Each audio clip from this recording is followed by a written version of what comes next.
안녕하세요. 행정학개론 오늘 수업 네 번째 4주차입니다. 이 영상을 보시면서 좀 내용이 어렵다, 그리고 제가 말하는 게 좀 빠르다라고 하시는 분들이 분명히 있으실 텐데, 이 참 제가 좀 저도 말하면서 어려운 게 좀 있습니다. 왜냐하면은 이제 여러분들을 실제로 만나서 얘기를 하면은 좀 그나마 나을 것 같기도 해요.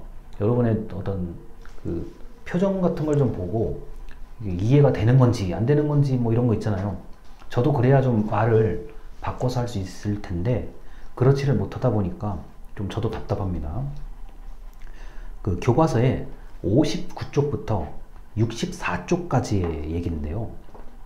정부는 최소한의 역할만 해야 하나요? 라고 되어 있는 부분이 있습니다. 제목이 그렇게 되어 있어요. 무슨 말이냐? 이 정부 실패라는 게 무슨 말이야? 정부가 개인이나 기업의 활동에 너무 심하게 개입하다 보면 정부 스스로 실패한다. 어떤 것이 실패한다? 정책, 사업, 프로그램 등 이런 것들이 실패하는 경우가 있었어요.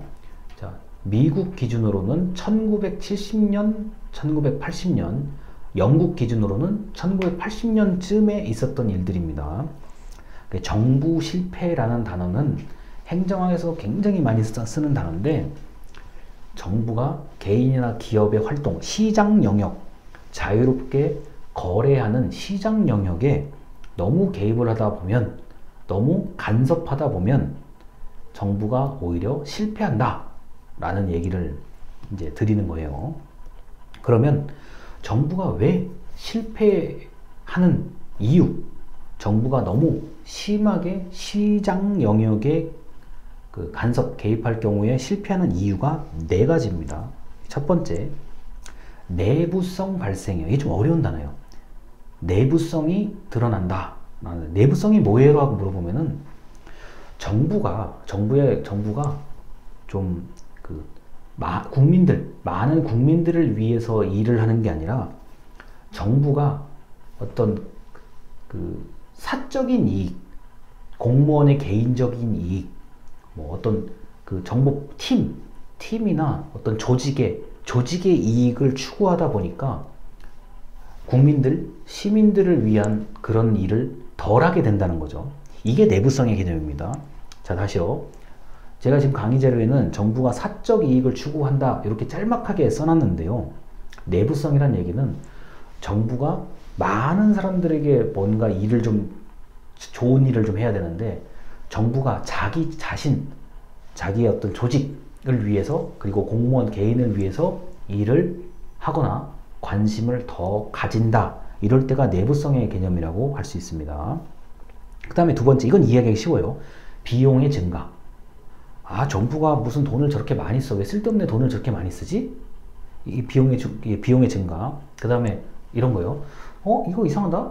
작년에도 여기다가 돈을 썼는데 올해 또 여기다가 돈을 쓴다고? 아직 뭐 깨끗하고 쓸 수 있는데 왜 이걸 바꿔? 이런 게 이제 바로 비용의 문제, 돈의 문제라고 할 수 있죠. 그 다음에 세 번째, 정부가 성공할 거라고 생각을 했는데 막상 해보니까 실패하는 경우, 또는 막상 해보니까 예상치 못한 어떤 반응이 나타나는 경우, 이런 것을 부작용이라고 얘기하죠. 그 다음 네 번째요. 정부 조직의 불균형. 이게 무슨 말이냐? 이게 사람도 힘이 센 사람과 힘이 약한 사람이 있고, 뭐 이런 거, 머리가 좋은 사람과 머리가 나쁜 사람이 있고, 돈이 많은 사람과 돈이 없는 사람이 있듯이 정부 조직끼리도 이게 다 다르다는 거예요. 어떤 조직은 할 수 있는 게 많은 조직이 있어요. 흔히 말해서 권력도 있고 권한도 있고 이른바 힘이 센 조직이 있어요. 근데 어떤 조직은 힘이 약해요. 할 수 있는 게 별로 없어요. 이 정부 조직마다 이게 높이가 불균형이라는 거죠. 그래서 이러한 네 가지 원인이 정부가 실패하는 원인이다 라고 얘기를 하는 게 교과서 56쪽부터 64쪽까지 얘기입니다. 그래서 정부 실패는 우리 행정학 영역에서는 굉장히 중요한 얘기고요.